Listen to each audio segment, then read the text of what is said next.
¿Qué tal? Gracias por vernos. ¿Por qué han bajado los homicidios en el país? De eso seguimos hablando en Toledo Reporta.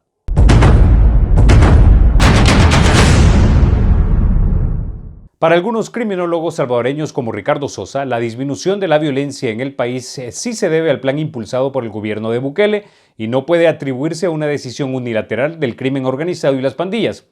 Así lo reportaron los colegas de la BBC. El periodista investigador Roberto Valencia cree que es una combinación de factores que interactúan: el endurecimiento de las condiciones carcelarias y el reconocimiento de las pandillas de que están en una lucha desigual contra el Estado. Con Roberto Valencia continuamos hablando en esta tercera parte de este Toledo Reporta. La que ella consideraban su prisión emblemática, porque Chalatenango también era un penal asignado a la MS-13, solo que ese fue clausurado por completo también por esta administración. Eso fue el primer paso. El segundo paso fue lo que hemos vivido hace unas semanas. Después del repunte homicida de finales de abril, esta administración decidió ya no solo tenerlos en los mismos penales, pero en galeras diferentes, en celdas diferentes, sino dar un paso más que nadie se había atrevido. Y desde finales de abril tenemos a miles de miembros activos de la Mara Salvatrucha y de las dos facciones del barrio 18 durmiendo en las mismas celdas. Eso, que de alguna manera yo tengo la sensación de que la prensa nacional de alguna manera lo ha visto de menos o apenas se han encontrado noticias sobre ese hecho, es un hito en la evolución de este fenómeno, del fenómeno de las maras, que cumple ya 3 décadas de presencia en este país. Que miembros activos, porque ovejas, como llaman ellos a la gente que se acoge al cristianismo, o miembros retirados, como ocurría en el penal de Sonsonate, que es un penal de retirados, de gente que ha tenido problemas, pesetas, dicen ellos. Esas fotos de tatuajes de distintas pandillas, uno a la par de la otra, ya las habíamos visto, pero con miembros activos y de manera tan masiva, no. Eso ha ocurrido hace 6 semanas y al día de hoy no se reporta el más mínimo incidente. Yo tuve la oportunidad de cubrir para un canal internacional, para Telemundo, o sea, hicimos un reportaje con la compañera Marlene Viñayo, fuimos los primeros días de mayo al centro penal Ciudad Barrios y grabamos grabamos con más de una docena de pandilleros de distintas pandillas conviviendo, llamándose amigos uno a otro.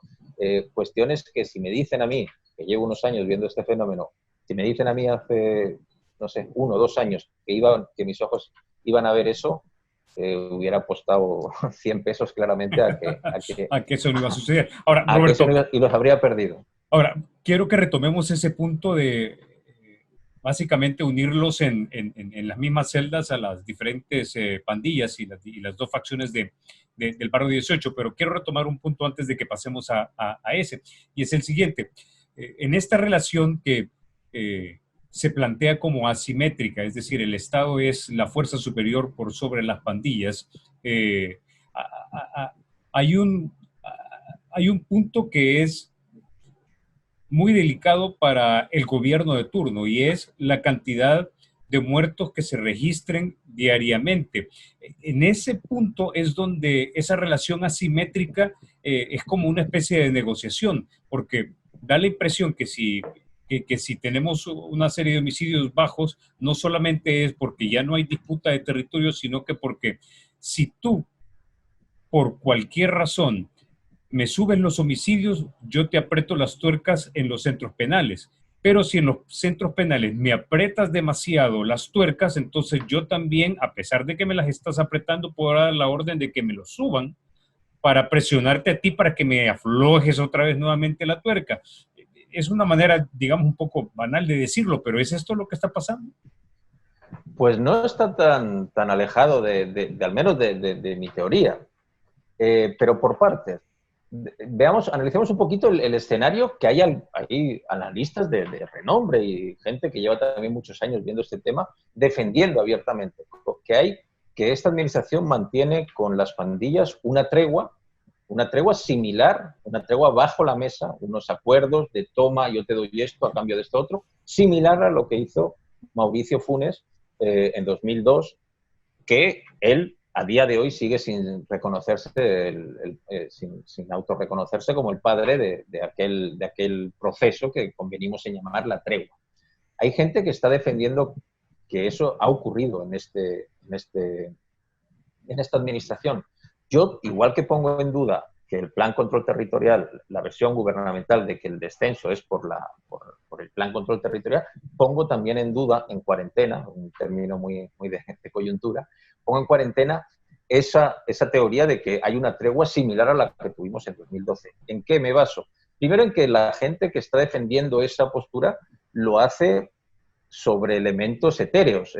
Yo cuando escucho a algunas personas, expertos, analistas, diciendo abiertamente, defendiendo que hay una tregua, 2.0, le han bautizado, etcétera, etcétera, hacen referencias a indicios, pero sin presentar cuáles, o a conversaciones con algunos comisionados policiales, pero no dicen quién, ni cómo, ni cuándo.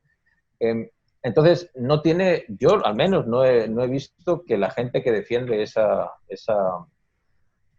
teoría, esa hipótesis de una tregua 2.0, llamémoslo así para entenderlo, tenga sustento. Al contrario, ahora veníamos hablando, hace un rato estábamos hablando de lo que ha ocurrido en los centros penales. Esa batalla que tú ahora mismo planteabas como pregunta, ese pulso que están jugando el Estado con las pandillas en los centros penales y esas decisiones que ha tomado este gobierno, como es quitarle, por ejemplo, la Mara Salvatrucha, la pandilla que tiene mayor presencia en este país, la más poderosa, para entender, quitarles su centro penal y tenerlos hoy durmiendo en unos recintos que no tienen ni camas ni catres y que en los que se están violando muchísimos derechos humanos que tienen también los privados de libertad. Eso daría para otro tema. Pero el Estado los tiene así. Yo lo he visto hace 3, 4 semanas que estuve en ese centro penal.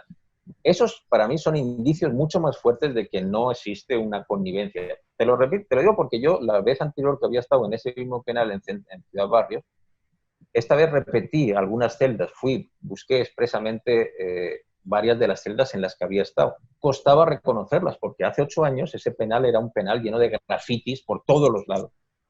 En ese penal, quienes nos dieron el tour fueron los internos, no íbamos ni custodios, ni quien nos salió a recibir era el Sierra. Ahorita sí, estaban todos, no había pintas, estaba todo pintado de color beige, estaban todos encerrados, celdas en las que nosotros veíamos plasmas, aquellos famosos plasmas que se instalaron durante la administración de David Munguía Pallés cuando era ministro de Seguridad.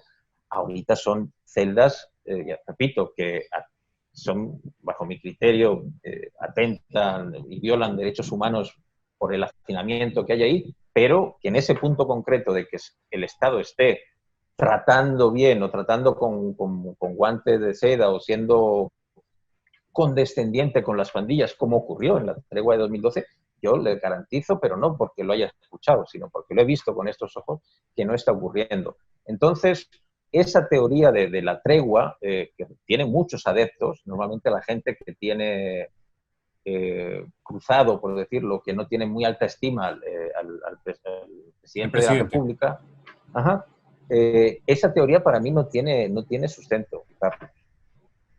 Con esto llegamos al final de esta tercera parte de este Toledo Reporta. Recuerde que puede encontrar las primeras 2 partes y esta en nuestras redes sociales, en YouTube, en el Twitter, y nos encuentra como Toledo Reporta, y en el Facebook como Carlos J. Toledo. Dicho esto, recuerde, porque la República es de todos, hay que cuidarla.